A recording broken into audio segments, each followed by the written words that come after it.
காவலர் குறைதீர்க்கும் நாள் கூட்டம். மனு கொடுத்த 81 நபர்களில் 60 மனுக்களுக்கு உடனடி தீர்வு கண்ட கரூர் மாவட்ட எஸ்பி சுந்தரவடிவேல். கண்ணீர் மல்க மனு அளித்த பெண் காவலரின் கோரிக்கையை உடனடியாக நிறைவேற்றிய கரூர் மாவட்ட எஸ்பி.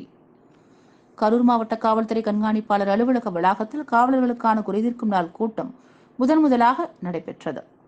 கரூர் மாவட்ட எஸ்பி சுந்தரவடிவேல் தலைமையில் நடைபெற்ற இந்த காவலர்களுக்கான குறைதீர் நாள் கூட்டத்தில் கரூர், வெள்ளியணை, பசுபதிபாளையம், தாந்தோன்றுமலை, வெங்கமேடு, காப்பரமத்தி, தென்னிலை, லாலாப்பேட்டை, அரவக்குறிச்சி, வேலாயுதம்பாளையம் உள்ளிட்ட பல்வேறு காவல் நிலையங்களில் பணியாற்றும் காவலர்களும் போக்குவரத்து துறை காவலர்களும் ஏராளமானோர் கலந்து கொண்டு மனுக்களை கொடுத்தனர். இதில் உங்கள் துறையில் முதல்வர் என்னும் தலைப்பில் காவல்துறையில் பணியாற்றும் காவலர்களிடம் குறைகளை கேட்டு நிறைவேற்றும்படி தமிழக முதல்வர் மு.க.ஸ்டாலின் அதிரடி உத்தரவு பிறப்பித்திருந்த நிலையில் ஆயுதப்படை காவலர்கள், உதவி ஆய்வாளர்கள் என சுமார் 81க்கும் மேற்பட்டோர் கலந்து கொண்டு தங்களது குறைகளை குறித்து மனுக்களாக மாவட்ட காவல்துறை கண்காணிப்பாளர் சுந்தரவடிவேல் அவர்களிடம் வழங்கினர்.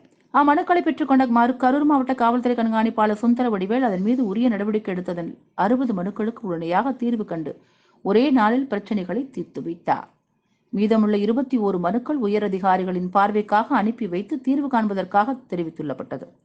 மேலும் மனுக்கள் பெறக்கூடிய நிகழ்ச்சியில் போக்குவரத்து துறை பெண் காவலர் கடந்த 5 மாத காலமாக போக்குவரத்து காவலராக பணியாற்றி வரும் நிலையில் அவருக்கு உடல்நிலை பிரச்சினை காரணமாகவும் தன்னால் நின்று கொண்டு பணியாற்ற முடியவில்லை என்றும் கூறி கண்ணீர் மல்க கோரிக்கை விடுத்தார். உடனடியாக அந்த பெண் காவலர் கரூர் நகர காவல் நிலையத்தில் பணியாற்ற அனுமதி வழங்கினார். இது மட்டுமில்லாமல் காவல்துறையினர் நலனில் அக்கறை கொள்ள தமிழக முதல்வர் மு.க.ஸ்டாலின் எவ்வாறு சிறப்பாக செயல்பட வேண்டும் என்று ஆணையிட்டாரோ அதன்படி கரூர் மாவட்டத்தில் பணியாற்றும் அனைத்து காவலர்களும் தங்களது துறை ரீதியான பிரச்சனைகளை எனது கவனத்திற்கு எப்போதும் கொண்டு வரலாம் என்றும் கரூர் மாவட்ட எஸ்பி சுந்தரவடிவேல் தெரிவித்திருந்தார். மாவட்ட எஸ்பி சுந்தரவடிவேல் இன்றைய தினத்தில் காவலர்களை நடந்து கொண்ட முறை மற்றும் அனைத்து விதமான கடிவான கோரிக்கையை உடனடியாக பரிசீலித்த முறையும் மாவட்ட அளவில் பணியாற்றும் மற்ற காவலர்களிடையே பெரும் மகிழ்ச்சியினையும் புத்துணர்ச்சியையும் ஏற்படுத்தியுள்ளது. இதற்கான முழு ஏற்பாடுகளை கரூர் மாவட்ட காவல்துறையினர் சிறப்பாக செய்திருந்தனர்.